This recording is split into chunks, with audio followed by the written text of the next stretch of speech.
Vamos a grabar entonces la clase para que después la podamos cargar o puedan acceder ustedes o sus compañeros. Bueno, lo que vimos en la clase pasada correspondía a las propiedades coligativas de las soluciones ideales formadas por un solvente no volátil, perdón, un solvente volátil con un soluto no volátil y molecular. Lo que vamos a ver en la clase de hoy es qué pasa cuando tenemos un solvente volátil y un soluto que también es volátil, es decir, que puede pasar al estado de vapor. Miren, en este caso vamos a tener en un recipiente una solución que está formada por un soluto y un solvente que son volátiles. De tal manera que ahora en la parte de vapor no solamente vamos a tener el solvente, sino que también vamos a tener soluto en equilibrio. Es decir, que yo tengo en la parte superior de ese recipiente la mezcla de dos gases. No vamos a ver de qué manera puedo calcular yo las presiones de vapor, porque ya lo hemos visto cuando vimos gases ideales. Se supone que lo que estamos viendo acá es ideal. Y la ley de Dalton de las presiones parciales me dice que si nosotros medimos la presión total que hay en la parte superior del recipiente, la presión de vapor parcial para cada gas va a ser igual al producto de la presión total por la fracción molar de cada uno de esos gases en la mezcla. Lo que es interesante de esta situación es ver qué pasa con las presiones de vapor de ambos gases. Digo ambos si es que hay un solo soluto, ¿no es cierto? Porque si hay dos o tres solutos que pueden pasar al estado de vapor, vamos a tener ahí una mezcla de mayor cantidad de gases, y ya sabemos que la ley de Dalton me sirve para cualquier cantidad de gases, los que existieran. Pero les decía, hay una gráfica que es interesante de ver, en donde vamos a colocar, esta gráfica va a tener ahora un eje de abscisas en donde vamos a poner la fracción molar de los componentes, vamos a suponer que sean dos, un soluto del solvente, y va a tener dos ejes de ordenada en donde vamos a colocar la presión de vapor de cada uno de los componentes. Acá será para el solvente y acá será para el soluto si el soluto es volátil, ¿no? Acuérdense que estamos hablando ahora de un soluto volátil que puede pasar al estado gaseoso. Si nosotros tuviéramos en el recipiente solvente puro, solamente solvente sin el soluto, podríamos obtener de tablas en los libros cuál es la presión de vapor de ese solvente puro. Y en este caso vamos a poner acá fracción molar para el solvente igual a 1. Es decir, tengo el solvente puro. Esto quiere decir que la fracción molar de soluto es igual a 0. Y para estas circunstancias de tener solamente el solvente, puedo yo escribir acá, sobre este eje, cuál va a ser la presión de vapor del solvente puro. ¿Sí? Que eso lo saco de los libros, tablas de los libros. Y en este otro extremo, en este punto, vamos a poner la condición de que la fracción molar para el solvente ahora es 0. Es decir, que la fracción molar de soluto es igual a 1. Tengo el soluto puro. De tal manera que lo puedo buscar ahora en la tabla, en los libros, y encontrar el valor de la presión de vapor de ese soluto puro. Vamos a suponer que esta sea la presión de vapor del soluto puro. ¿Sí? ¿Cómo varía la presión de vapor de cada componente y de la solución total a medida que va modificándose la fracción molar de cada componente. Pues, si nosotros tuviéramos esta situación, vamos a suponer una fracción molar de solvente igual a 0,8 para una fracción molar de soluto igual a 0,2, es decir, estamos decayendo la cantidad de solvente porque ahora tenemos un soluto que está enviando moléculas al vapor y ya tengo esta división de fracciones molares. Resulta ser que la fracción molar de solvente multiplicada por la presión total me va a dar un determinado valor de presión de vapor para ese solvente, que cada vez va a ser menor. Ya no va a ser este valor, sino que ha decaído y obtendremos un valor inferior. Si este valor de presión de vapor para el solvente lo mido a lo largo de esta recta, a medida que va descendiendo su fracción molar, vamos a obtener una línea que va a terminar exactamente en 0. Al principio tengo la presión de vapor del solvente puro, pero a medida que se va agregando soluto, la presión de vapor de ese solvente va descendiendo hasta que cuando ya no tengo solvente, la presión de vapor va a ser 0. En cambio, la presión de vapor de soluto va a ir en aumento, ¿sí? Será este punto. Esto le corresponde, este valor le corresponde al solvente y este valor le corresponde al soluto. El soluto va a ir en aumento desde acá hasta que tengamos la línea en el punto de la presión de vapor del soluto puro, porque ahí ya no tengo solvente, ¿no? Si nosotros sumamos en la gráfica este segmento, ¿sí?, que corresponde al solvente, con este segmento que corresponde al soluto, es decir, al del soluto lo colocaríamos acá, este sería el del soluto llevando este acá, vamos a obtener una línea que es pasando por ese punto hasta llegar al otro extremo. Fíjense que esta línea corresponde a la suma de la presión de vapor del solvente más la presión de vapor del soluto. Acá esta es la presión de vapor del solvente y esta será la presión de vapor del soluto. En cada lugar, en los infinitos puntos de las mezclas, vamos a tener la suma de las presiones de vapor que me da esta línea, que será la línea de la presión de vapor de la solución. Recuerden que es en el estado gaseoso. Acá tengo la presión de vapor de soluto, acá tengo la presión de vapor de solvente. Si esta gráfica se comporta de esta manera con líneas rectas, tal cual lo hemos descrito, decimos que esto es, la línea negra escrita es para una solución que es ideal, es decir, que cumple con la ley de Raoult. Pero muchas veces no sucede esto, ¿sí?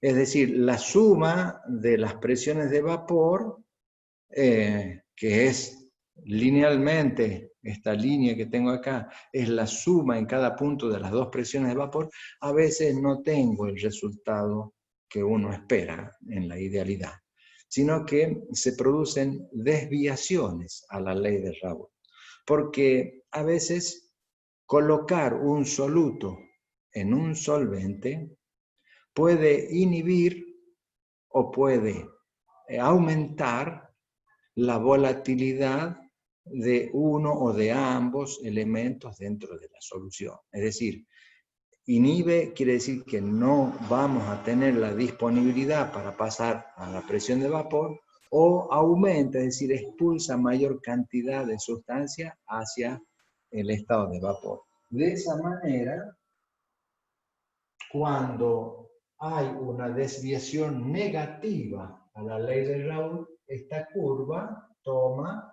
una forma curva. Ahora la recta esta toma una forma curva por debajo de los valores ideales. Lo mismo pasa con esta otra, podría pasar con esta otra, de tal manera que esta va a ser nuestra línea de solución. Es decir, la línea azul nos va a indicar la gráfica para una solución con desviación negativa a la ley de Raoult.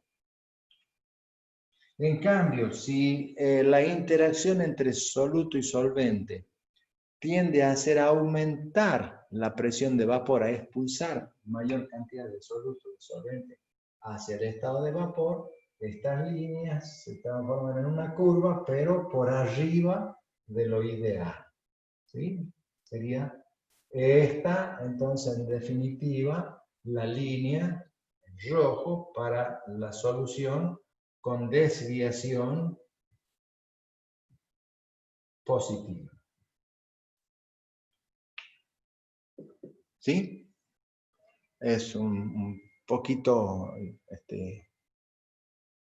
lleno de líneas esta gráfica. La hemos hecho a las tres en una sola, porque hemos puesto a la solución ideal, a la de desviación negativa y positiva juntas. Cada solución tiene solamente 3 líneas. Nada más que las hemos puesto juntas a los 3 casos para que podamos comparar, ¿no? Muy bien. Entonces, repito, este sería el comportamiento. La pregunta, la respuesta sería, ¿qué pasa? ¿Sí? ¿Qué pasa cuando yo tengo una mezcla de soluto y solvente cuando el soluto es volátil, con las líneas de presiones parciales en la mezcla, en la parte superior? Pues, si la solución es ideal, hay líneas rectas. Si la solución tiene desviación negativa, son con una curva con pancita hacia abajo, digamos, y si es de desviación positiva, es una curva que está por arriba de la ideal. Eso sería qué pasa. ¿Cuánto pasa? ¿Cómo puedo yo calcularlo a esto? Aplicamos la ley de Dalton de las presiones parciales, ¿sí? Esa sería la forma de calcular las presiones parciales de cada uno de los vapores en la solución. ¿Y por qué pasa? Pues porque la interacción entre soluto y solvente puede inhibir o puede expulsar mayor cantidad de soluto y de solvente hacia al estado de vapor. Eso depende de la interacción que haya entre moléculas de soluto y de solvente. Muy bien. Además de esta circunstancia, les aclaro que en este caso el soluto que estamos usando es volátil, pero sigue siendo molecular, ¿sí? Sigue siendo molecular, es decir, no hay división de la molécula al entrar en solución. Si ponemos un mol de soluto, pues tendremos un mol de partículas en solución. En cambio, si nosotros hacemos una solución ahora de una sustancia que es iónica, es decir, aquellos que se dividen en iones, y ahora en solución tengo mayor cantidad de partículas que las que nosotros hemos puesto. Supongamos, ponemos un mol de cloruro de sodio, sabemos que se va a dividir en un cloruro en un sodio y vamos a tener 2 moles de partículas. Entonces, vamos a escribirlo acá. Si tenemos cloruro de sodio, ¿sí? Y yo coloco un mol para formar una solución 1 molar, pues en solución tengo un mol de cloruros y un mol de sodio. Entonces, en total tengo 2 moles de partículas.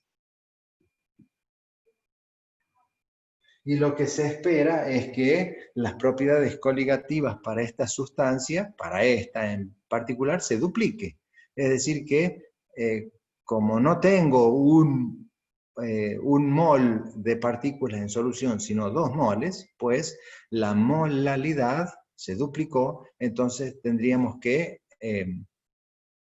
esperar que la molalidad, que las propiedades coligativas para ese solvente se dupliquen respecto a las que teníamos con un soluto molecular.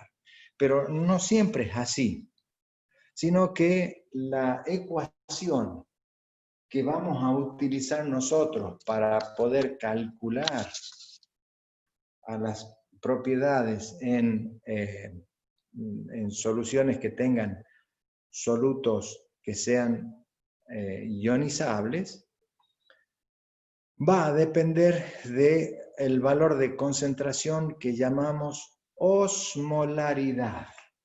Osmolaridad.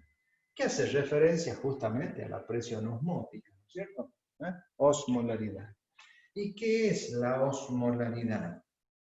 Se define como osmolaridad al producto entre la molaridad de la solución multiplicado por un factor alfa que se llama o que está relacionado con la disociación que tienen las sustancias. Porque ya vamos a ver dentro de poco, después lo vamos a repetir este concepto, vamos a ver que no siempre que ponemos un mol de una sustancia iónica, se produce la disociación de todas las moléculas de esa sustancia que hemos puesto, sino que a veces se disocia parte de esa cantidad y parte no queda disociada. Esto se debe a que llegamos al equilibrio.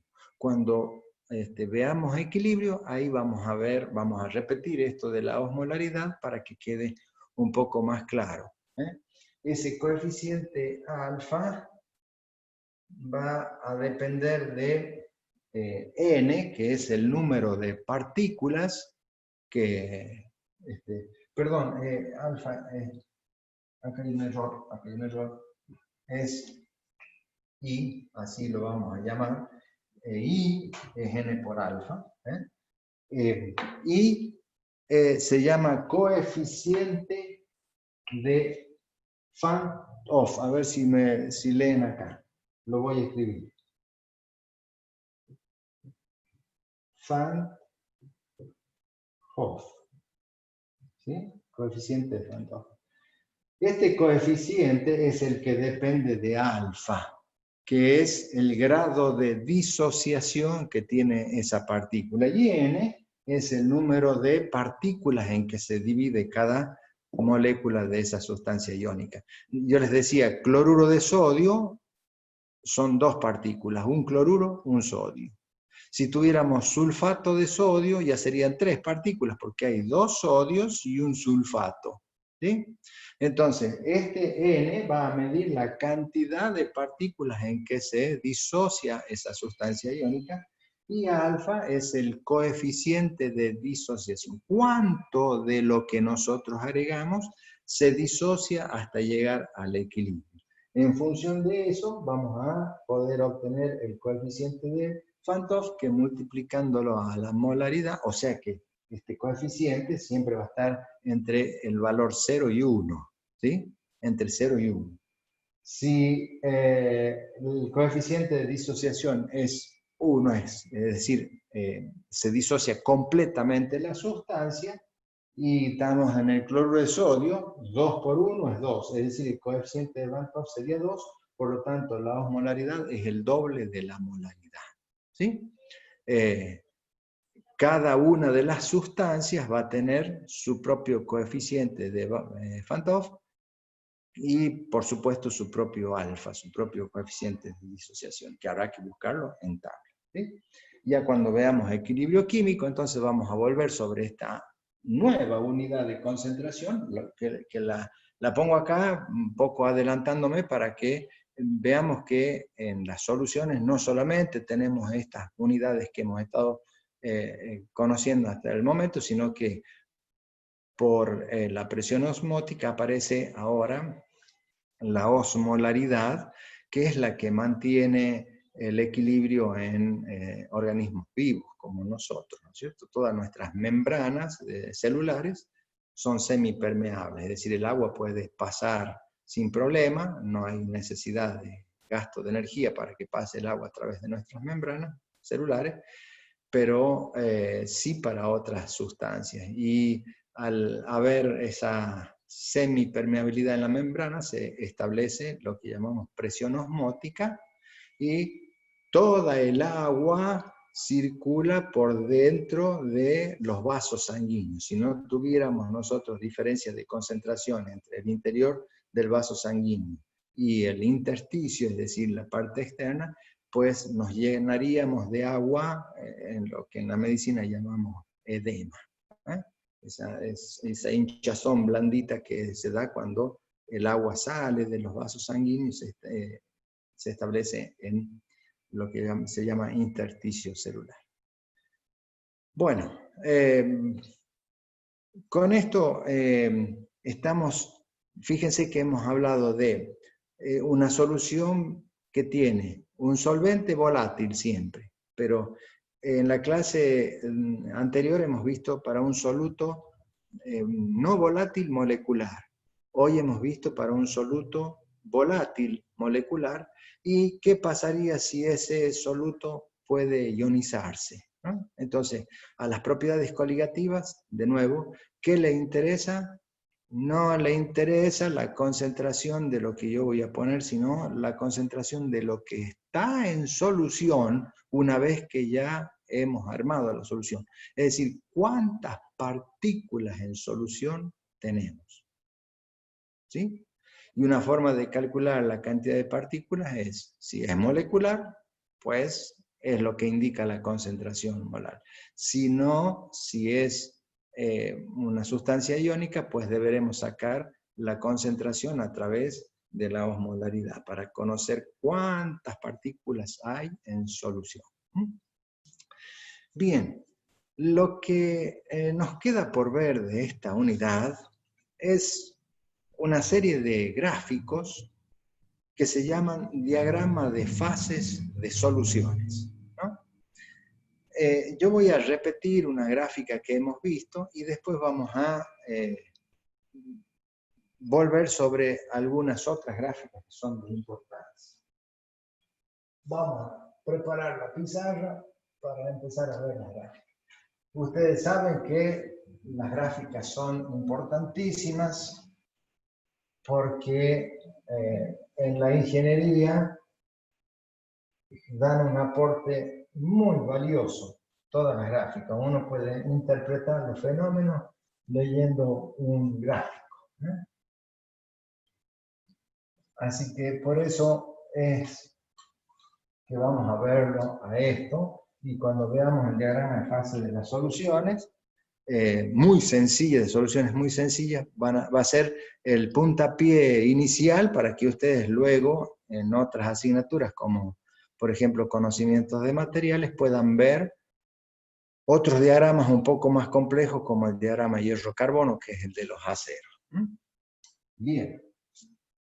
Nosotros hemos visto una gráfica en donde habíamos puesto el diagrama de fase para el agua, es decir, para un solvente puro, en donde pusimos acá la presión y acá la temperatura. Y dijimos que a una atmósfera de presión, cuando se mantenía constante este valor, había dos puntos muy interesantes que se marcaban en la gráfica. Una era el 0 grados Celsius y el otro el 100 grados Celsius, que eran los puntos de fusión y de ebullición para el agua. Que si nosotros variábamos la presión, iban a aparecer una serie de puntos de fusión, infinitos puntos de fusión para el agua, a cada uno de los infinitos valores de presión atmosférica que puede haber. que esa línea estaba muy exagerada, tiene una inclinación, una leve inclinación, es una recta con una leve inclinación dependiente negativa, pero que no es tan, tanto como lo que acabamos de dibujar, sino que lo hacemos exagerado para que se vea que no es vertical. Luego hay una curva que son los valores de los infinitos puntos de ebullición que puede tener, esto se hace asintótico luego, ¿sí? Y acá había una línea, una tercera línea que era el equilibrio entre el sólido y el gas. Es decir, todo esto es sólido, todo esto es líquido, todo esto es gas. Ya sabemos que desde un valor de temperatura hacia abajo, ese gas le llamamos vapor. Muy bien. Con el estudio de las propiedades coligativas, hemos visto que el punto de ebullición de una solución, si nosotros tomamos una solución acuosa, este será el gráfico de partida, ¿sí? Cuando agregamos un soluto, el soluto produce el aumento en el punto de ebullición. Por lo tanto, esta línea se corre hacia la derecha, ¿eh? De tal manera que ahora acá tengo el nuevo punto de ebullición y este valor que tengo acá va a ser la variación de la temperatura de ebullición. Profe, Sí, ¿podría subir un poquito la cámara? ahí está. ¿Sí? ¿Se lo ve? Sí, profe, gracias. Que el punto de congelamiento disminuye, por lo tanto este será el nuevo valor de temperatura de congelamiento para el agua a una atmósfera de presión, y este valor que tengo acá, esta diferencia, va a ser el delta T de congelamiento. Que ese delta T de ebullición o de congelamiento, la diferencia, ese delta, depende de la concentración molal del soluto. Cuanto mayor sea la concentración molal, mayor va a ser la distancia de la línea roja respecto del azul hacia la derecha en la ebullición, hacia la izquierda en el congelamiento. ¿Sí? Se van a ampliar esas diferencias al aumentar la molalidad. Y otra gráfica importante que hemos visto, que la quiero recordar, es muy simple, pero la quiero recordar porque la vamos a usar ahora, es la gráfica que hicimos de enfriamiento de una sustancia pura. Vamos a suponer que es el agua, ¿sí? Para el agua esto también. Y acá vamos a poner la temperatura y acá el tiempo. Tiempo en segundo, la temperatura puede ser en grados Celsius. Y supongamos que entramos a la gráfica con un vapor que se encuentra a 120 grados Celsius y que enfriamos. El enfriamiento me lleva a que en un tiempo determinado lleguemos a los 100 grados Celsius, y si esto es a una atmósfera de presión, acá se produce la condensación de todo ese vapor pasando al estado líquido. Cuando todo el vapor haya pasado al estado líquido, luego de esta meseta en donde no se modifica la temperatura, vuelve a disminuir la temperatura hasta llegar a los 0 grados Celsius, en donde en este punto vamos a tener de nuevo otra meseta que representa al pasaje desde el estado líquido al estado sólido, es decir, la solidificación. Y cuando todo se haya hecho hielo, recién vamos a tener la posibilidad de bajar la temperatura. Entonces, acá tengo gas, acá tengo líquido, acá tengo sólido. Siempre se produce en una sustancia pura las mesetas de la ebullición o condensación y de la solidificación o fusión, dependiendo de la dirección en que vamos, si calentamos o si enfriamos. Estos dos gráficos los vamos a usar ahora para ver el diagrama de fases para una solución.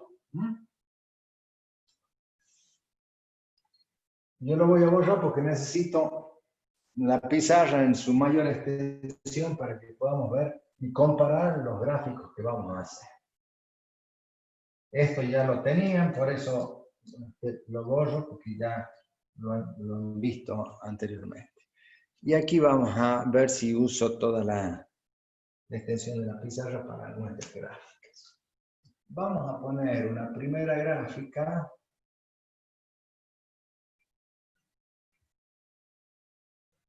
Que va a tener en sus ejes aquí temperatura en grados Celsius, por ejemplo, y aquí tiempo en segundos. Y vamos a graficar acá el valor del congelamiento de dos sustancias que las vamos a mezclar para hacer una solución que tienen una condición, ¿sí? La condición de la solución que vamos a hacer es que estas dos sustancias que se van a comportar como soluto o como solvente, dependiendo de la concentración de cada uno, tienen valores o puntos de fusión o de congelamiento diferentes, y vamos a ver cuáles son, pero la condición esencial es de que no reaccionan químicamente entre ellas. Es decir que, si yo tengo estas dos sustancias por separado y las mezclo, lo único que voy a tener yo es una mezcla de sustancias, cada una en la proporción en que la puse, pero en ningún momento la sustancia A con la sustancia B van a reaccionar para formar una nueva sustancia. Simplemente se mezclan. Es un proceso absolutamente físico de mezcla. No hay transformación química acá. Y las sustancias que vamos a usar son el bismuto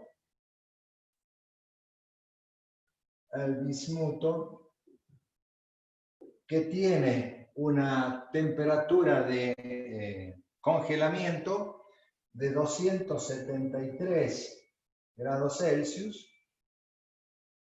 y el cadmio, ¿sí? Bismuto es Bi, cadmio es Cd, el cadmio que tiene una temperatura de congelamiento de 323 grados Celsius. Es decir, lo que vamos a hacer nosotros acá es simplemente una aleación de cadmio y bismuto.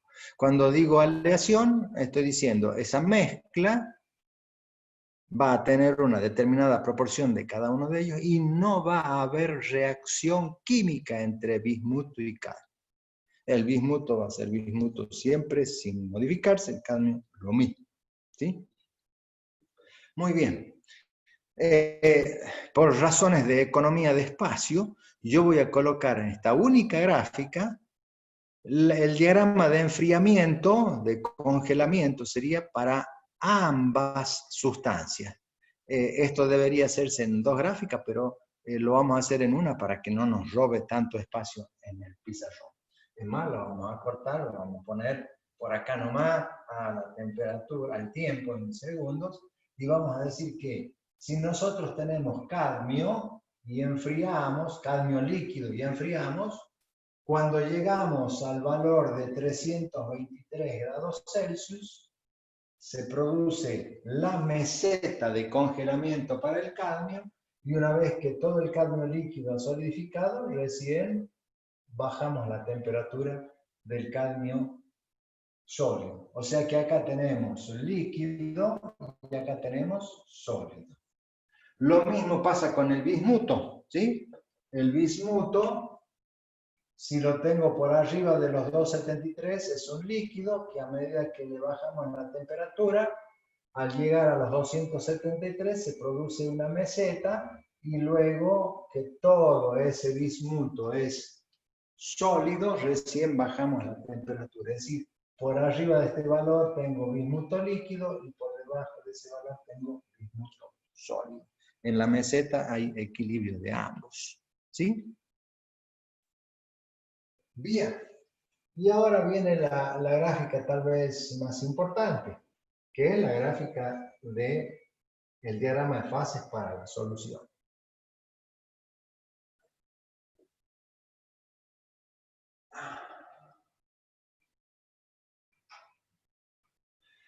En donde vamos a usar la línea de abscisa, la horizontal, esta línea, para la fracción molar de bismuto o de cadmio que vamos a ir mezclando en distintos sectores de la solución.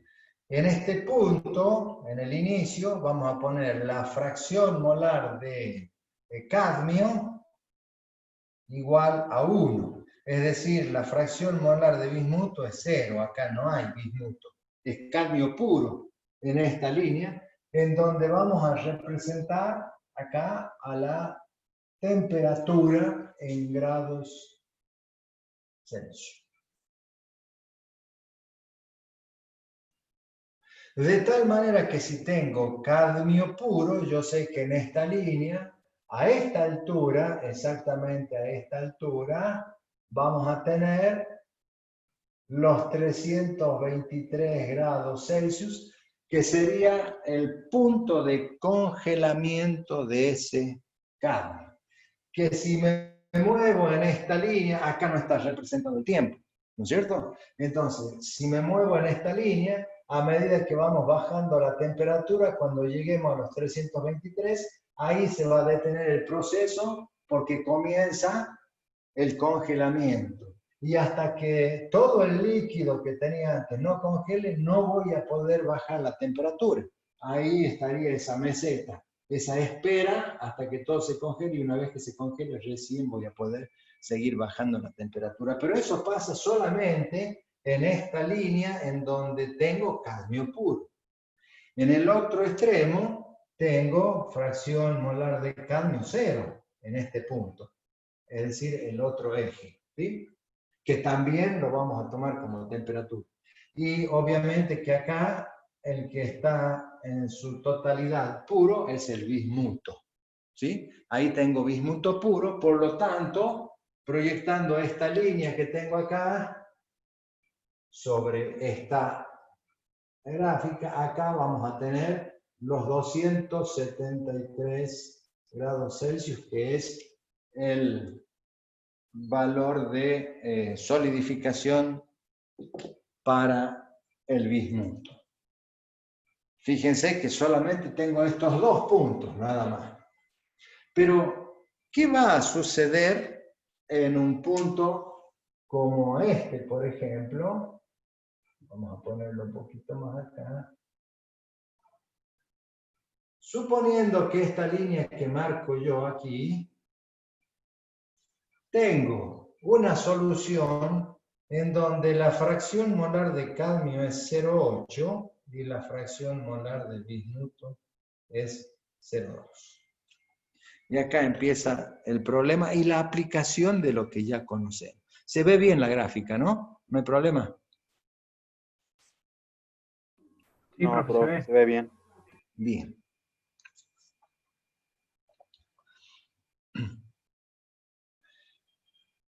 A ver, para que nos podamos entender, lo que vamos a hacer ahora es tomar en esta solución 0,802, un valor de temperatura que puede ser los 400 grados Celsius. ¿Sí? Si nosotros tenemos a esta solución, a esta, 0,802, en un valor de 400 grados Celsius, ¿en qué estado de agregación está esa mezcla? ¿Gaseoso? Acordate que esto es punto de solidificación y son metales, los puntos de ebullición están mucho más altos. Sólido. Va a estar derretido, ¿no?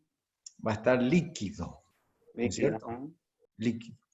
se van a fundir esos dos metales. O sea que acá yo voy a tener líquido. El estado de agregación va a ser líquido, por arriba de los 323. Porque cuando lleguemos, si yo tuviera cadmio puro, yo sé que al llegar a los 323, ahí empieza a solidificar, es decir, pasa de líquido a sólido. ¿Está claro? Sí, Sí, profe. profe. Bien. ¿Qué va a pasar cuando lleguemos a este punto? 323.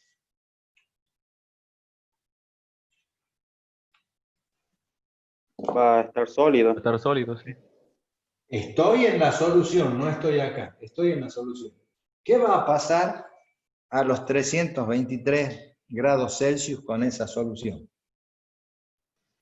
Va a empezar a Va a haber un solidificar. equilibrio térmico. ¿Cómo es, Ezequiel? Que la solución se va a empezar a solidificar. A ver, Brandon. En primer lugar, vamos a recordar lo que hemos visto en la clase pasada. Me parece perfecta la participación, pero vamos a recordar algo que hemos visto en la clase anterior para ver cuánto de acierto tiene lo que me acabas de decir. ¿Se acuerdan cuando hablamos del congelamiento del agua en los polos?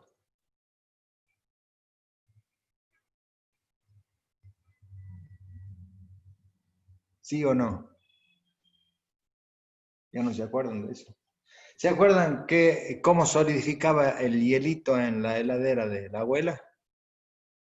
Sí, profe. Sí, Bueno, profe. yo Superior hasta al centro. Bien, pero ¿qué congelaba de esa mezcla? Porque la agüita nuestra era una solución, porque tenía muchas sustancias disueltas en el agua, ¿no es cierto? ¿Qué congelaba primero? ¿Qué se formaba como sólido alrededor de ese cubito? Las sales. el dióxido de carbono, ¿no era? No, no. No, yo creo que no se acuerdan de nada de eso que hemos visto. Esa costrita que se le forma al hielo que se está formando, al cubito que se está formando, es agua pura. Las Cuanto sales más se van, despacito, las sales se las van hacia el sales interior. se van hacia el interior, ¿se acuerdan? Hacia el centro. Lo que está congelando alrededor es agua libre, agua que no está siendo usada para mantener en solución a ese soluto. Si nosotros estamos en esta condición, ¿me quieren decir quién es el soluto y quién es el solvente en este caso?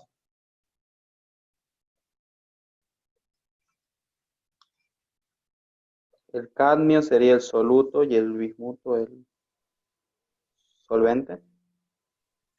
¿Cómo habíamos definido quién era el solvente en una solución? El que está en menor cantidad. El que está en... Mayor. El solvente. El solvente es el que está en mayor cantidad. En mayor cantidad. Creo que están muy olvidados de lo que hemos visto antes. A ver, nosotros dijimos, cuando dos sustancias que al mezclarse tienen el mismo estado de agregación, en este caso seguramente el cadmio y el bismuto los hemos tenido que llevar a ser líquidos para poderlos mezclar en la solución, ¿sí? Y tengo esta proporción 0,8 de cadmio, 0,2 de bismuto, ahí sin lugar a duda digo el solvente, el que proporciona el estado de agregación a la solución, los dos son líquidos, pero el que está en mayor proporción es el solvente, bismuto solvente. ¿Sí? Por lo tanto, el cadmio es el solvente. El bismuto lo que está haciendo es actuar de soluto. Repito, para que no haya dudas, porque recién lo dije al revés. Quien está en mayor cantidad en la solución es el solvente. Y en este caso, el que está en mayor cantidad es el cadmio. 0,8. Por lo tanto, el cadmio es el solvente y el bismuto es el soluto. ¿Sí? Entonces, ¿quién va a empezar a congelar en la solución cuando bajemos la temperatura?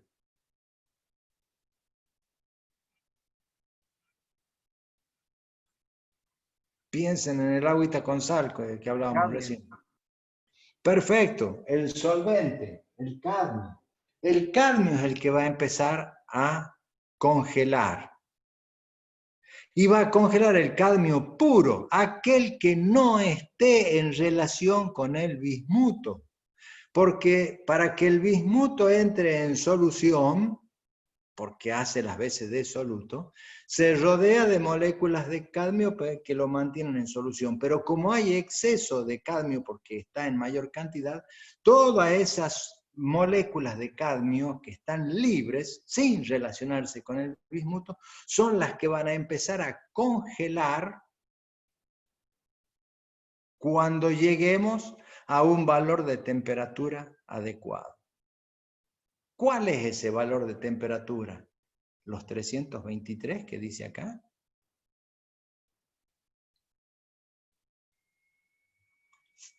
No, ser más abajo. ¿Por qué, Emanuel? Porque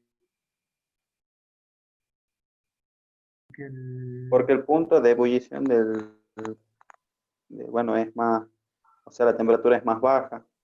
Pero no Se es congelaría ebullición, más esto antes. es congelamiento. Se congelaría más antes. Claro. ¿Sí? ¿Qué le pasaba al punto de congelamiento de un solvente por el agregado de un soluto? Disminuía. Disminuía. La propiedad coligativa nos dice que si nosotros le ponemos un soluto a un solvente, lo que se produce es la disminución del punto de congelamiento del solvente. Por lo tanto, cuando nosotros lleguemos a los 323 grados Celsius, cuando bajamos la temperatura de esta solución, no va a pasar nada.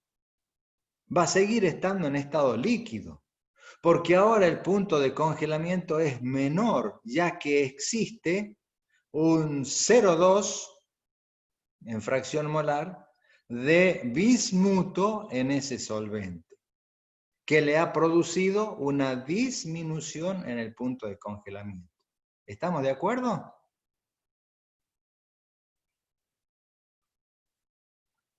Sí, profe. Sí, profe. Bien. Entonces, en realidad, por debajo de este valor, vamos a suponer que sea ese valor, recién vamos a pasar al estado sólido. Pero ¿quién va a pasar al estado sólido? Solamente el cadmio. Solamente el cadmio. Ese cadmio que está libre, sin estar en relación con el bismuto, que es el soluto. ¿Se entiende lo que acabo de decir?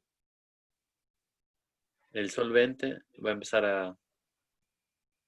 Acá el solvente, que es el cadmio, va a empezar a congelar, a solidificar. Antes que el bismuto. Antes que el bismuto. ¿Sí? ¿Estamos de acuerdo?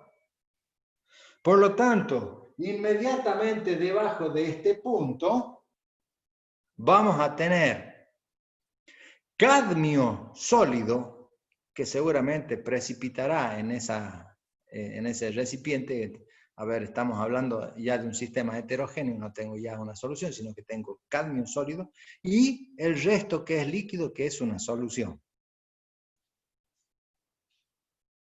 ¿Vamos bien? Vamos a ir paso a paso, pero yo quiero que lo entiendan perfectamente, paso a paso, este problema, porque estamos aplicando lo que ya hemos visto de las propiedades coligativas. Yo sé que si tengo una solución, el punto de congelamiento del solvente ya no es el mismo, es menor. Por eso la solución no congela a 323, sino que congela por debajo. ¿Cuánto? Y bueno, ese cuánto depende de la concentración de solutos que le hemos puesto. No importa en este caso cuánto es el valor, pero sí sé que es menor. Así como cuando nosotros a una solución acuosa la metemos en el freezer, lo que empieza a congelar es el agua, que es el solvente, pero el soluto no congela, se queda en solución. Lo que estoy formando es esa costrita de hielo alrededor. En este caso, formaríamos una costrita de cadmio y quedaría solución. ¿Vamos bien? Sí, vamos bien. Bueno, porque inmediatamente que empiece a congelar el cadmio, la solución líquida empieza a concentrarse en bismuto, porque lo que yo estoy haciendo es sacarle solvente. Por lo tanto, cada vez hay mayor cantidad relativa de bismuto para el solvente que está quedando. ¿Sí?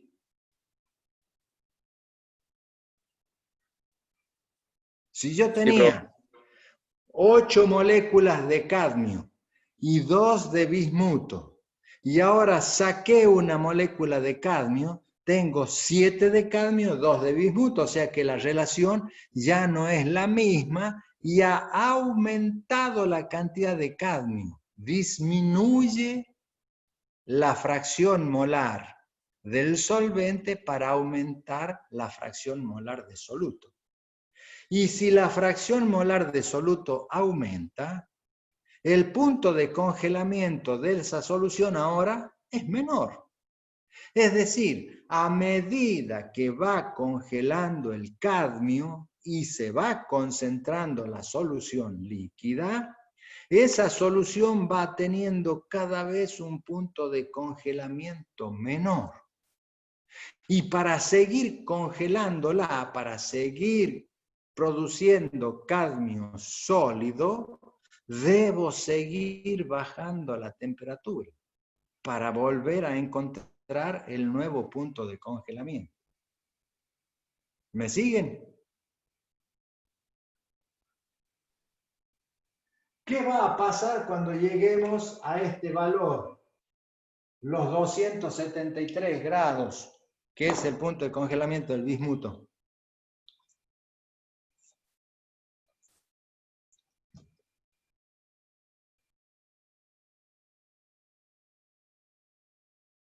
No escucho nada. Toda la solución se va a empezar a congelar. No necesariamente. Miren, yo les pongo este ejemplo.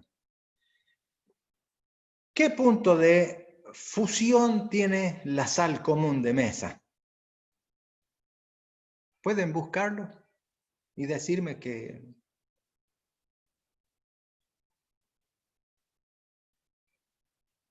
A ver quién es el más rápido. 801 grados centígrados. Bien, 801 grados centígrados para que la sal pase a ser líquida cuando la calentamos, pero la sal pura. ¿Sí? Ahora, si yo a esa sal sólida a temperatura ambiente, a 25 grados, la tiro dentro del agua, ¿qué le pasa? Se disuelve. Se disuelve, adoptando el estado de agregación del solvente. Es decir, esa sal ahora es líquida. ¿Cómo líquida? Si para que la llevemos a ser líquida tengo que llevar 801 grados y tenemos 25 grados. No, lo que pasa es que no tengo la sal pura, tengo la sal en solución. Y como la sal adopta el estado de agregación del solvente, pues la sal está en estado líquido junto con el agua. Lo mismo le está pasando acá al bismuto. El bismuto es un soluto. Y cuando está mezclado con el cadmio, que es el solvente, el bismuto adopta el estado de agregación de ese solvente, que es líquido. Y va a seguir siendo líquido, por más que yo llegue a este valor, porque ahora se está comportando como un soluto dentro de esa solución, al igual que la sal en el agua. O sea, se satura. A ver, a medida que yo voy bajando la temperatura y logrando los puntos de congelamiento para ese solvente en la solución y voy separando cadmio sólido, la solución se va concentrando en bismuto, hasta que llega el punto en donde ya no tengo más cadmio libre, sino que todo el cadmio y el bismuto están relacionados entre sí para formar una solución saturada, que no necesariamente tiene que ser a esta temperatura, puede ser una temperatura inferior, ¿sí? Puede ser a este valor. Miren, cuando llego a este valor inferior al valor de congelamiento del solvente, comienza a congelar el cadmio, a solidificar el cadmio. Y en este sector, desde este punto hasta este punto, voy a tener cadmio sólido más una solución cada vez más concentrada en bismuto. Hasta que, cuando lleguemos a esta temperatura, tengo una solución absolutamente saturada. Y cuando llego a ese valor de temperatura en donde está saturada la solución, se produce el congelamiento de la solución saturada. En ese punto congela la solución. ¿Sí? De tal manera que si desde este punto, que lo vamos a poner, lo vamos a remarcar, si desde este punto para arriba tengo líquido y desde este punto hasta este otro tengo cadmio sólido y solución, desde este punto para abajo tengo solamente sólido. Ese sólido es cadmio puro más solución cadmio bismuto, saturada. Así como en el hielito que tengo agua pura más una solución puesta en el centro, que es una solución saturada. ¿Me siguieron hasta acá?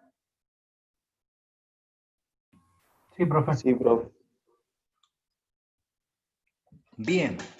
Si a este análisis que hemos hecho en este sector, yo lo hiciera para otro sector de mayor concentración de soluto, pues el punto este sería inferior.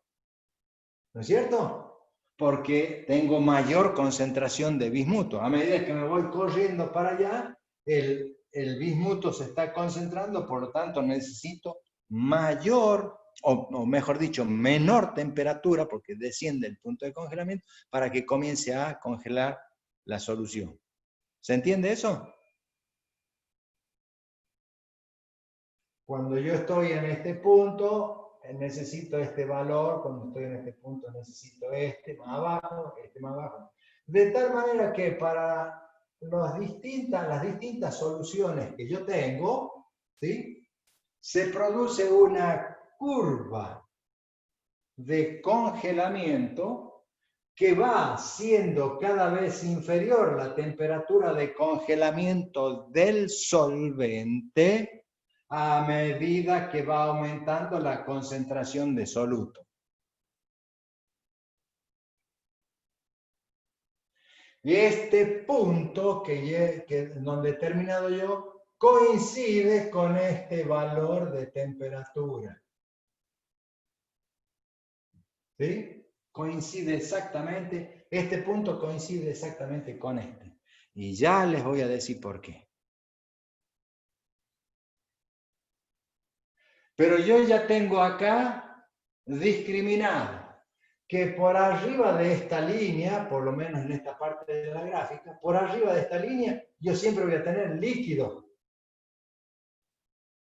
Por debajo de esta línea y entre esta otra, voy a tener cadmio sólido y solución cada vez más concentrada a medida que sea menor la temperatura. Pero debajo de esta línea tengo sólido solamente. ¿Se entiende esta parte de la gráfica? Sí, profe. Sí, profe. Sí, profe. Este punto no necesariamente está en 50-50, en 50 y 50, 0,5, sino que depende de la relación de moléculas de uno y de otro necesarias para mantenerse en solución. ¿Se acuerdan que yo les decía una molécula de cloruro de sodio, de cloruro, una partícula, cloruro, un ion, necesita 5 o 6 moléculas de agua para mantenerse en solución, lo mismo el sodio, ¿no es cierto? Es decir, por cada molécula de ion necesito 5 o 6 moléculas del dipolo.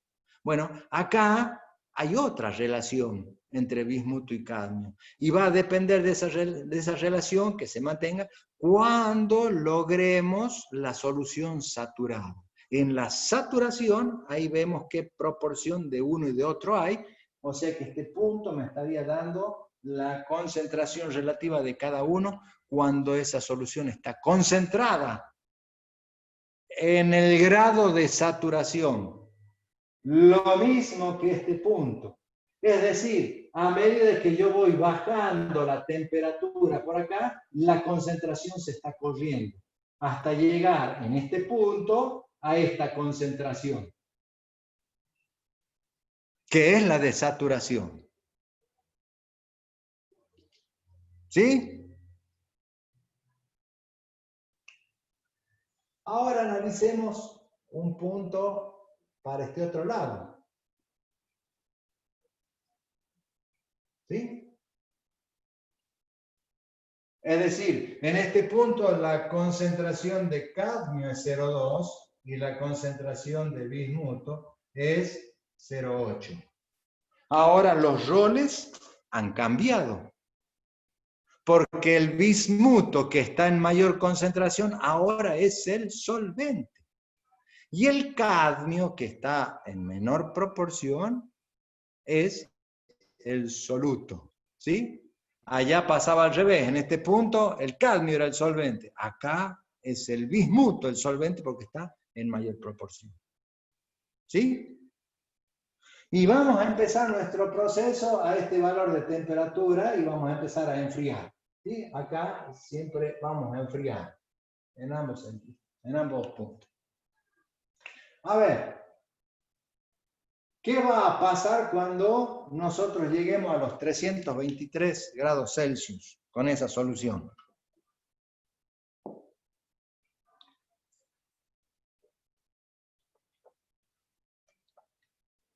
No escucho nada. Va a ser líquida, ¿no? Va a seguir siendo líquida. Es decir, pero profe, a esa temperatura debería congelar el cadmio puro.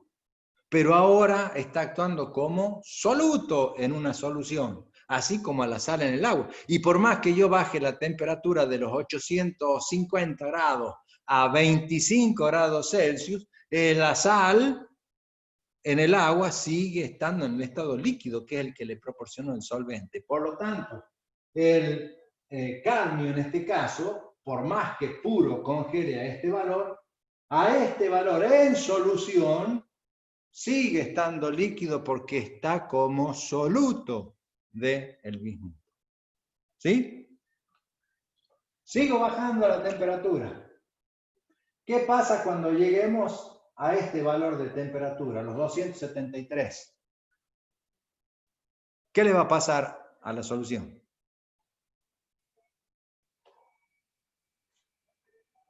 Sigue estando líquido. Perfecto, sigue estando líquido. ¿Por qué? Lo mismo que dijimos hace un rato, de que la sustancia ahora ya no era pura y bajaba el punto de congelación. Perfecto. Ahora, el cadmio que está haciendo de soluto le ha disminuido al bismuto su punto de congelamiento. Por lo tanto, ya no va a congelar a los 273. Congelará, por ejemplo, a este valor. ¿Sí? En este valor se produce entonces, en este valor de temperatura, se va a producir el pasaje desde el estado líquido, porque desde este punto para arriba es líquido, y desde este punto para abajo, ¿quién va a empezar a congelar, a solidificar? El cadmio. El cadmio. ¿Quién es el solvente? El bismuto. El bismuto. El que solidifica es el solvente. Entonces acá vamos a tener bismuto como sólido más solución, que va a ir siendo cada vez más concentrada a medida que vaya disminuyendo la temperatura.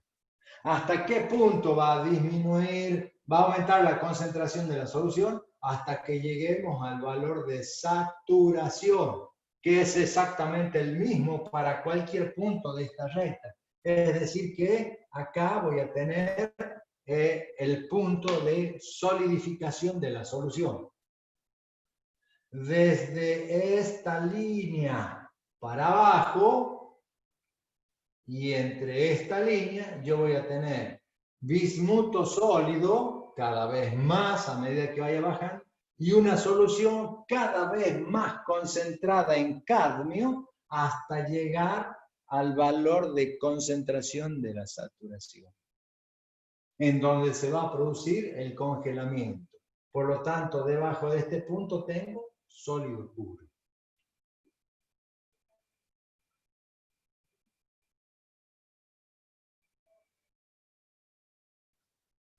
¿Se entiende lo que acabo de hacer? Miren cómo hemos dividido las zonas de esta gráfica. Desde esta línea y esta hacia arriba, siempre voy a tener soluciones líquidas. No importa cuál sea el valor de fracción molar, no importa quién sea el solvente, quién sea el soluto. Siempre voy a tener líquido para arriba. Entre este valor de temperatura y este valor de temperatura que corresponde al congelamiento de la solución saturada, para la izquierda yo voy a tener cadmio sólido, cada vez más a medida que voy enfriando, y una solución que se va concentrando en bismuto cada vez más hasta llegar al punto de la saturación. En cambio, desde esta curva hasta esta curva, aquí, voy a tener bismuto sólido, que es el solvente que va congelando, y una solución cada vez más concentrada a medida que voy bajando la temperatura hasta que llega a la concentración de la saturación. Es decir, en cualquier punto siempre termino en el valor de concentración de este punto, que se denomina punto eutéctico. Punto eutéctico. ¿Qué es el punto eutéctico? Es el que define el valor de concentración o de fracción molar de soluto y de solvente, en la cual la solución se comporta como si fuese una sustancia pura. ¿Cómo una sustancia pura? Sí, fíjense lo que le pasa en este punto. Yo tengo desde este punto para arriba líquido y desde este punto para abajo sólido. O sea que es en el único punto en donde yo no tengo mezcla de sustancias, sino que tengo todo líquido y cuando llego a ese valor de temperatura, ahí tengo que esperar porque se produce una mesetita y toda esa solución pasa a ser sólida y cuando solidifica recién bajo la temperatura. ¿Sí? Por arriba todo es líquido, por abajo todo es sólido. En cambio, en cualquier otro punto, siempre tengo que pasar por un estadio en donde hay una mezcla del solvente congelado más una solución cada vez más concentrada. ¿Cómo dijo que se definía el punto eutéptico? Es el punto que me indica el valor de fracción molar de los componentes en la cual esa solución, o en la que esa solución, se comporta como una sustancia pura. Ya lo vamos a hacer otra grafiquita aquí y ya ahí lo vamos a ver, ¿sí? Cómo es el gráfico de enfriamiento para una solución.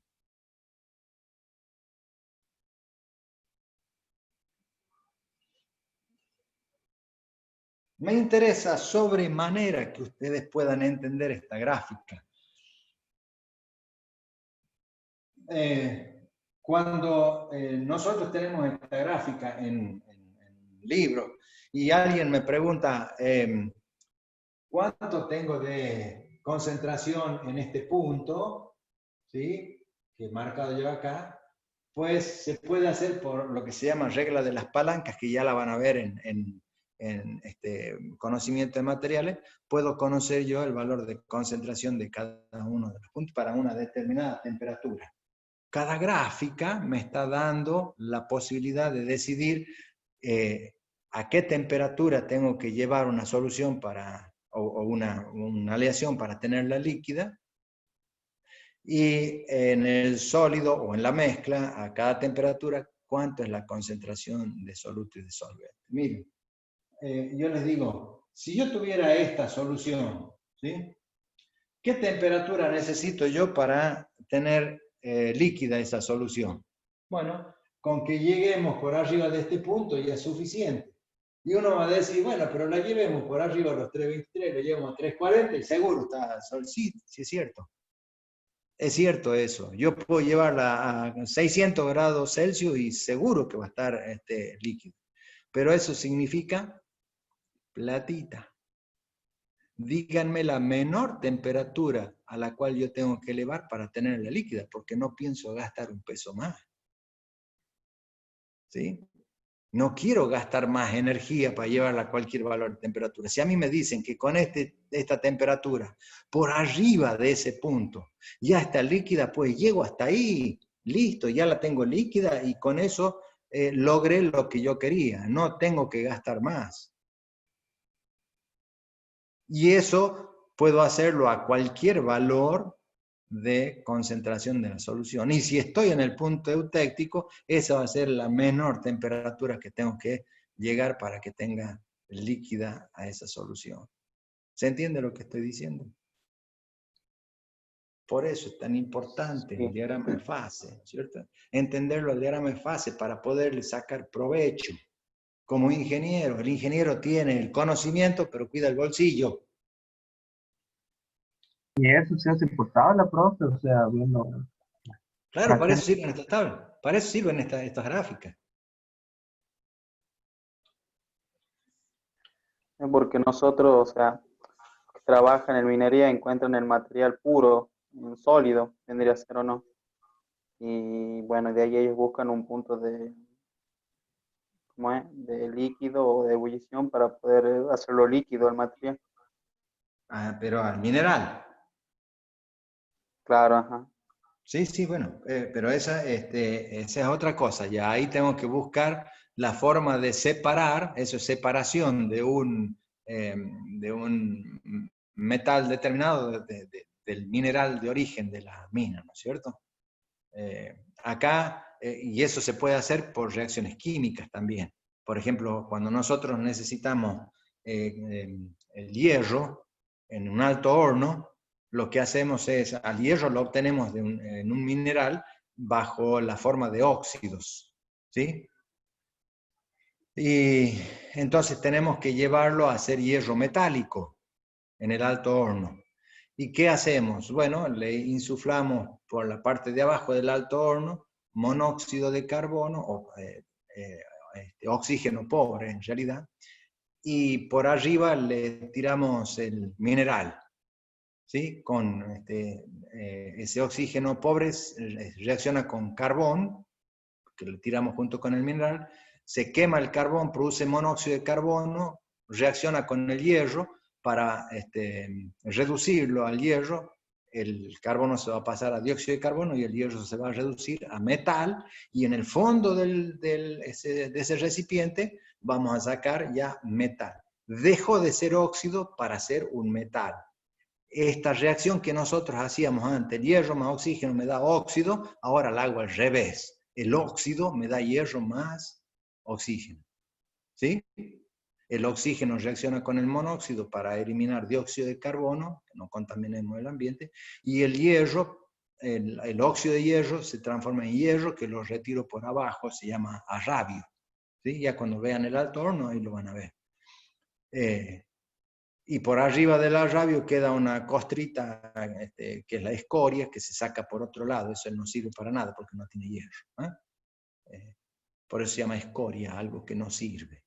Y abajo de todo del alto horno, ahí retiramos el hierro.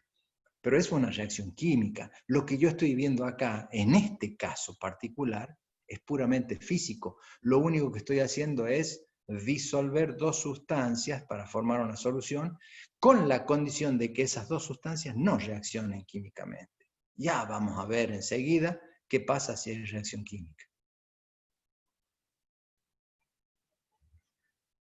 Esta gráfica en particular es para dos sustancias, uno actúa como soluto, otra como solvente, dependiendo de la fracción molar de cada uno, pero con la condición de que no haya reacción química entre ambos. ¿Sí?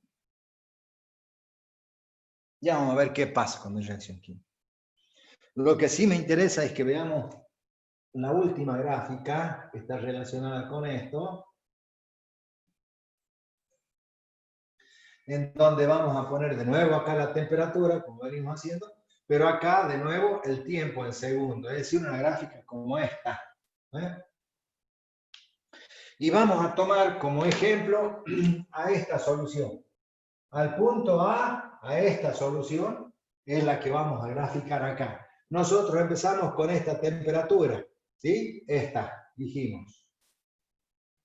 ¿Sí? Y hemos empezado a enfriar en el tiempo. ¿Qué pasa? Baja, baja, baja, baja. Cuando llegamos a los 323, ¿qué pasa? No pasa nada, sigue bajando, bajando, bajando. Pero cuando llegamos a este valor de temperatura, aquí, ¿sí? En este valor de temperatura, que es inferior a los 323, ahí se modifica la pendiente de la línea de enfriamiento, porque comienza a congelar el solvente, pero si yo no sigo bajando la temperatura, no se sigue congelando, porque cada vez tengo mayor concentración de la solución y el punto de congelamiento va descendiendo.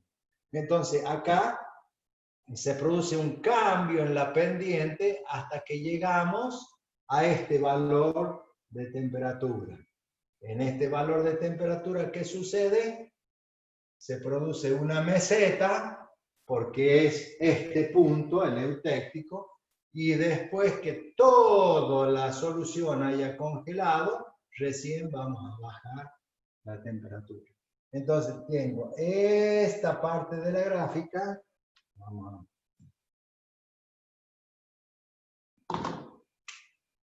Esta parte de la gráfica es hasta empezar el congelamiento. Esta parte de la gráfica es el congelamiento del solvente y el aumento de concentración de la solución. Fíjense que yo tengo un rango de congelamiento del solvente, pero porque tiene un soluto incorporado, hasta que llegamos al eutéctico. Y en el eutéctico se produce una meseta, al igual que una sustancia pura, y recién baja cuando todo se congeló. El eutéctico era el punto en donde la solución se comportaba como sustancia pura, ¿sí? Si yo, esto es la gráfica para A, ¿eh? La línea para A. Si yo ahora graficara la del eutéctico, esta, que la vamos a llamar B, ¿cómo es esa línea? A ver, la vamos a poner en rojo. Si partimos del mismo punto, la línea es baja, baja, baja, baja, baja, baja, baja, baja, hasta acá. Ahí se hace la meseta y después aquí. Esto es para B, para el eutéctico, ¿sí?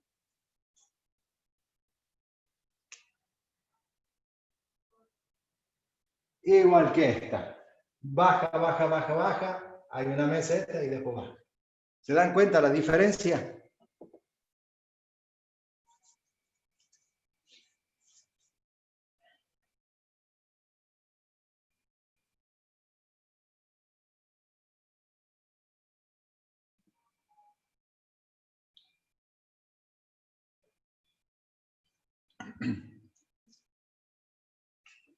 En esta parte tengo líquido. Acá tengo cadmio sólido más solución y acá tengo sólido. En cambio, para el eutéctico, en B, acá tengo líquido, acá tengo sólido. Y se acabó la curva.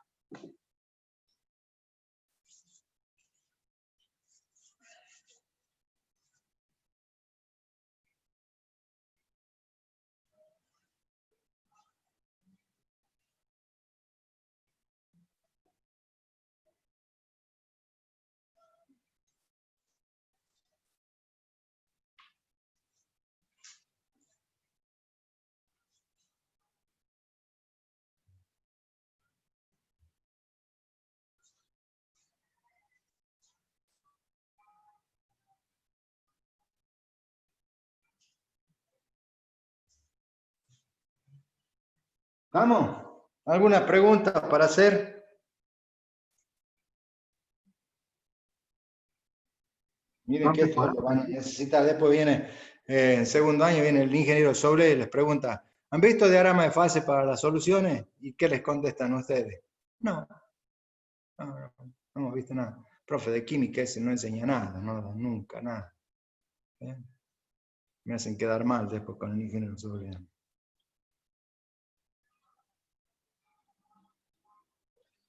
Profe, podemos decir que el punto eutéctico también es el punto en el cual toda la sustancia pasa a ser sólida.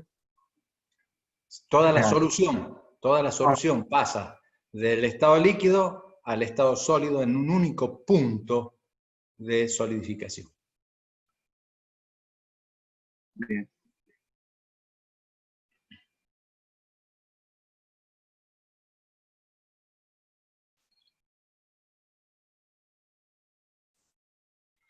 Bien.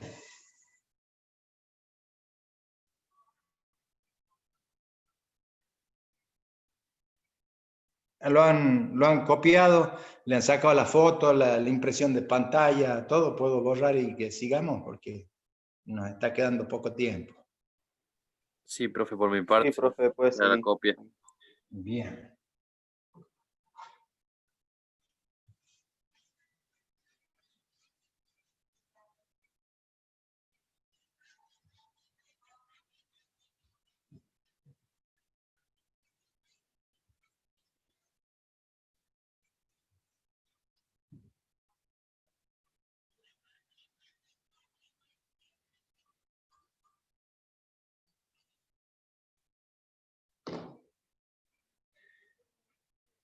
Yo les hice hincapié en el hecho de que el cadmio y el bismuto, cuando lo mezclábamos para formar la solución, no reaccionaban químicamente.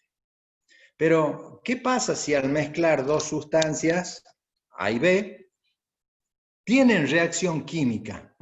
A ver, vamos a usar una solución de dos sustancias, A y B, pero resulta que A y B en un determinado punto reaccionan para formar la sustancia AB. ¿Sí? se da la reacción química entre A y B para formar AB.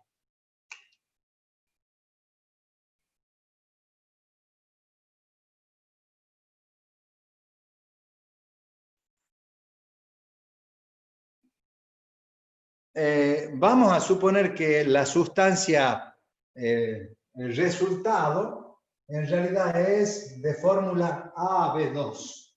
O sea que necesito 1 de A más 2 de B para dar AB2.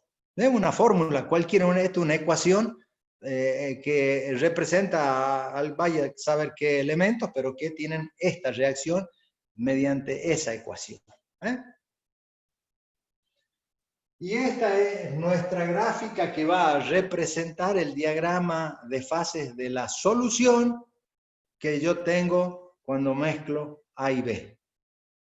Vamos a suponer que son metales, que esto es una aleación también, como el caso de recién, nada más que ahora hay reacción, y que la fracción molar de A es 1 y la fracción molar de B es 0, en este extremo izquierdo, y que según las tablas de los libros, cuando tengo la sustancia A pura, esta es su temperatura de congelamiento para A puro. ¿Sí? Temperatura de congelamiento de A puro. Y que aquí, en este otro extremo, tengo la fracción molar de A0 y la fracción molar de B1. Es decir, tengo B puro. Y me fijo en los libros y resulta que esta es la temperatura de congelamiento de B puro. Hasta ahí, lo mismo que veníamos viendo en el caso anterior. Pero, a ver, supongamos que estamos acá, A puro, y yo agrego B. ¿Qué va a suceder? Que en este punto, inmediatamente después de tener A puro, o sea, cuando ya empiezo a poner B, A va a ser el reactivo en exceso y B va a ser el que está en defecto, y al combinarse va a formar AB2, pero va a quedar A en exceso. Y a medida que yo voy agregando B para acá, se va produciendo cada vez más AB2. ¿Sí? De tal manera que en un punto determinado, como por ejemplo puede ser este, aquí, yo tengo el punto equivalente de esta ecuación. El punto equivalente de esta ecuación. Es decir, en este punto no me sobra ni A ni B. Es la cantidad exacta que yo tengo que poner de ambos para que todo esto vaya a formar AB2. Quiere decir que en esta línea, aquí, yo no tengo A libre, no está en exceso, ni tengo B libre, no está en exceso, está exactamente en el valor que me indica la reacción. Por lo tanto, acá yo tengo todo como AB2. En este punto es todo AB2. ¿Vamos bien?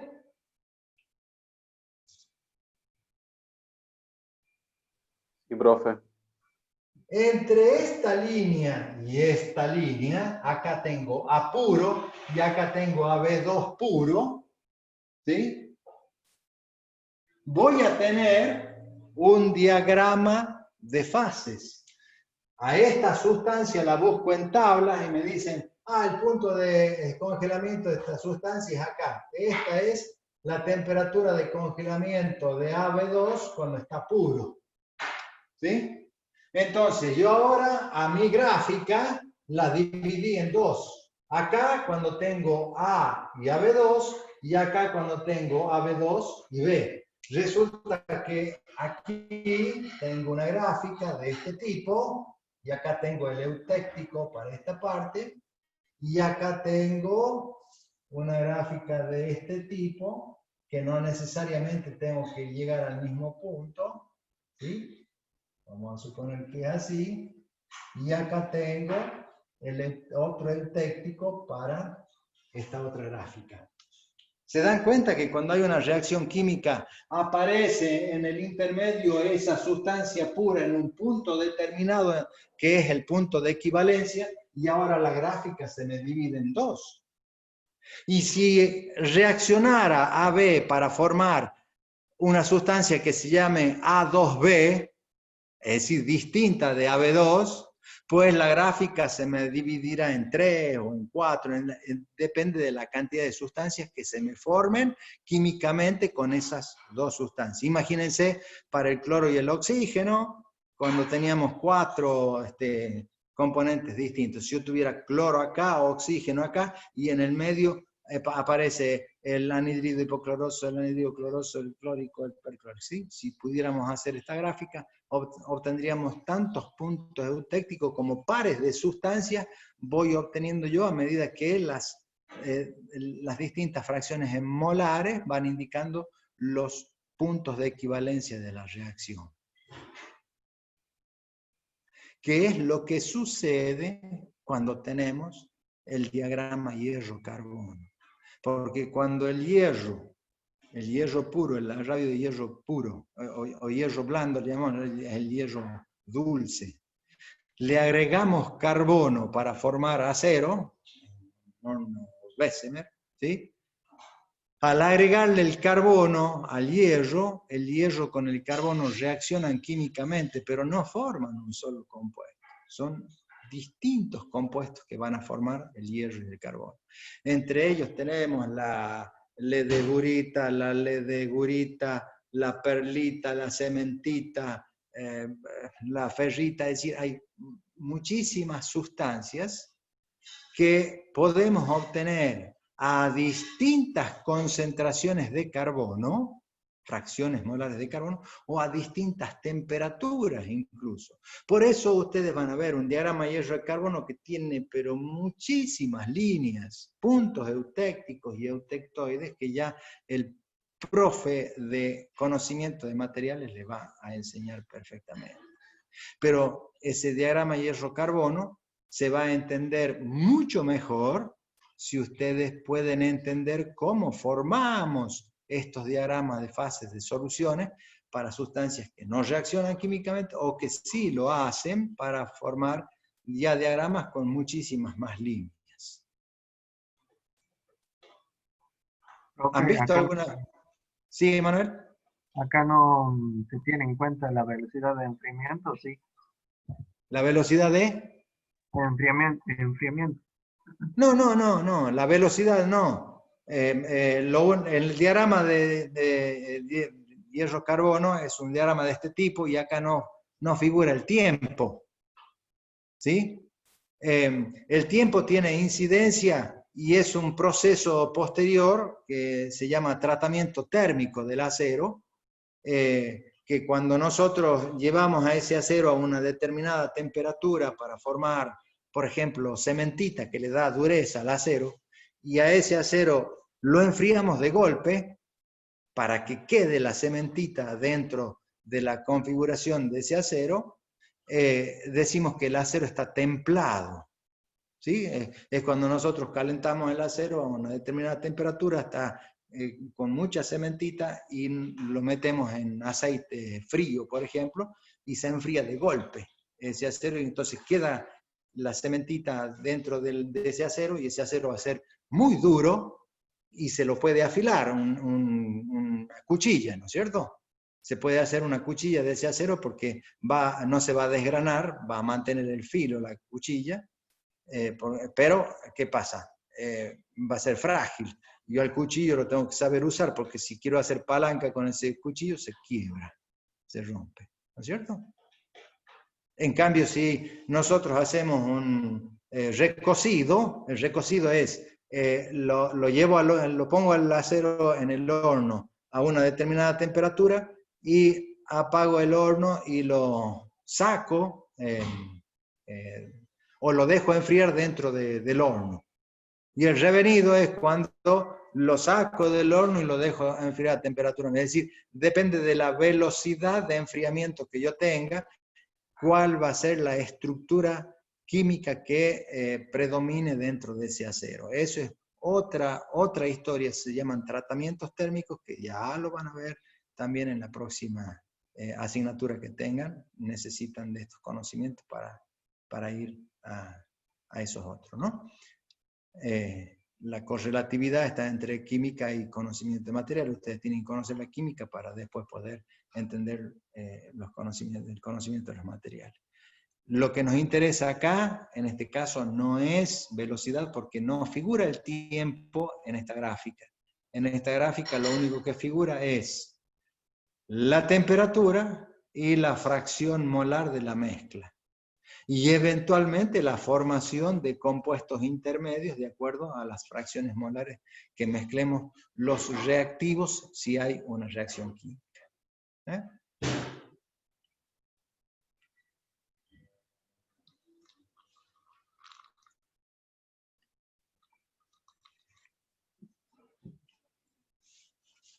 ¿Estamos de acuerdo? Sí, profe.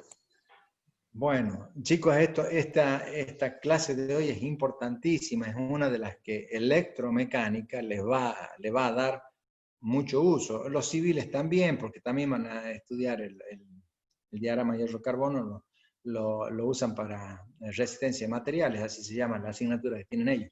Así que manejar el diagrama de fase de soluciones es importantísimo, es el mayor de los conceptos que tienen que sacar de acá para aplicarlo el año que viene.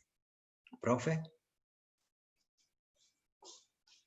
Hola chicos, ¿cómo les va? Hola, profe, buenas noches. Esos son todos porque mañana rinden física. Así que Uy, parece ¿qué que la física... pasó? ¿Qué pasó? Hola, miren chicos, hubo un cambio de horario. El jueves, que es mi horario, que era mi horario, el jueves a las 21 horas van a tener álgebra. Y en el horario que tenían álgebra los viernes, voy a pasar a dar clase yo, ¿sí?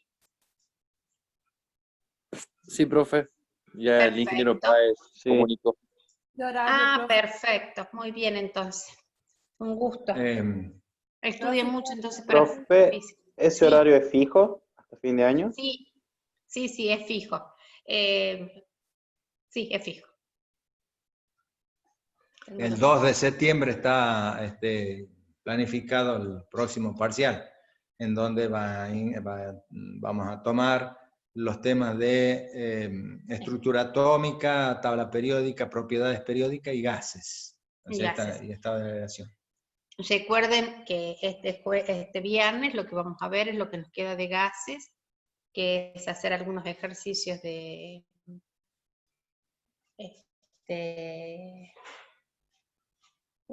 presiones parciales, que es lo último que queda. Presiones parciales de ley de Dalton, ¿sí? Exactamente. Bueno. Profe, ¿puede repetir los temas del parcial? Sí. Son las unidades de estructura atómica y propiedades periódicas.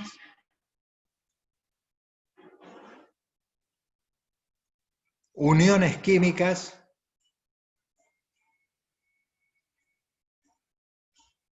Y estados de agregación, que es gases, lo que han visto en la parte práctica. De estado de agregación nos va a quedar sólidos y líquidos para un parcial teórico que lo vamos a tomar más adelante. ¿Sí? ¿Qué fecha había dicho, profe? 2 de septiembre, miércoles. 21 horas.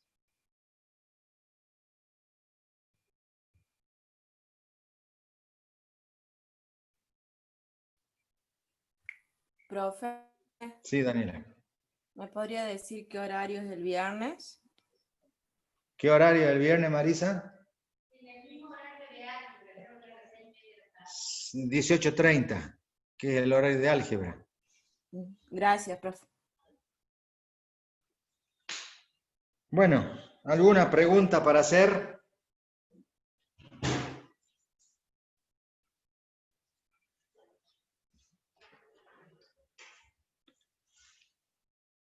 Parcial Hasta teórico ahora- práctico, ¿no? Como viene.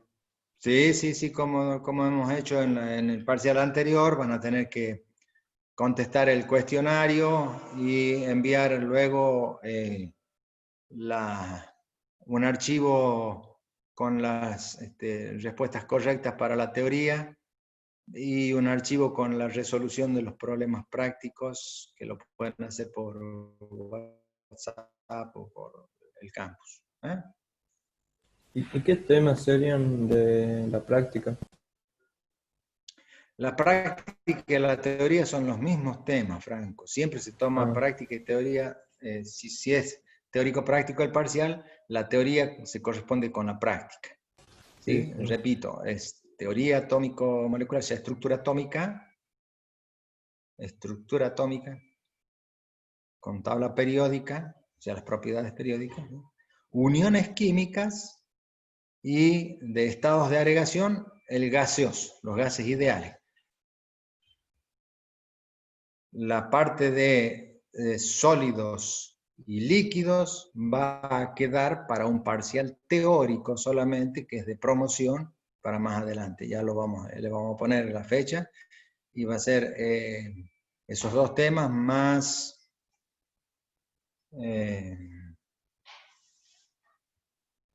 termodinámica, que es el próximo tema que vamos a ver. En la próxima clase ya nos vamos a olvidar por un ratito de las soluciones y vamos a empezar a ver una parte muy importante de la química, que son las leyes que nos rigen: termodinámica, cinética y equilibrio químico. Esas son las próximas unidades. Y después vamos a volver para aplicar estos conocimientos que vamos a sacar de estos temas en las soluciones nuevamente. Vamos a ver equilibrio en solución y vamos a ver reacciones redox y química orgánica para el final del año. Ya nos está quedando tampoco. Septiembre, octubre, noviembre se pasan volando.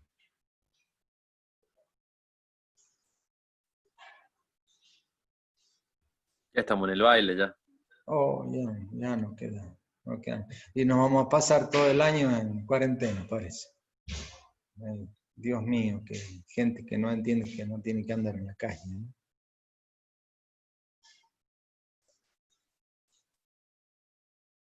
Bueno, chicos, si no hay preguntas,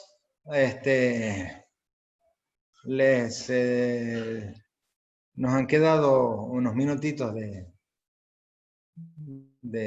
la clase, pero en la próxima vamos a empezar un tema nuevo, así que para la próxima me van a devolver estos minutitos.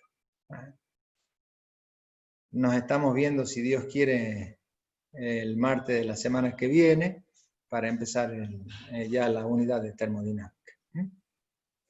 Vente, profe. Bueno, Estamos cuídense viendo. mucho, por favor, cuídense mucho, no salgan sin necesidad, cuiden a sus mayores, que seguramente viven con ustedes en su casa. A ustedes no les va a pasar nada, a los mayores lo pueden pasar muy mal, muy mal. Miren las estadísticas de lo que ha pasado en otros lugares y no crean que esto es un chiste, o que son mentiras, o que no. Es grave la situación si no nos cuidamos, ¿eh? Así que, por favor, cuídense mucho y nos vemos el martes que viene. Yo, profe, que le vaya muy bien. Chao, Chao. profe. Buenas noches. Profe.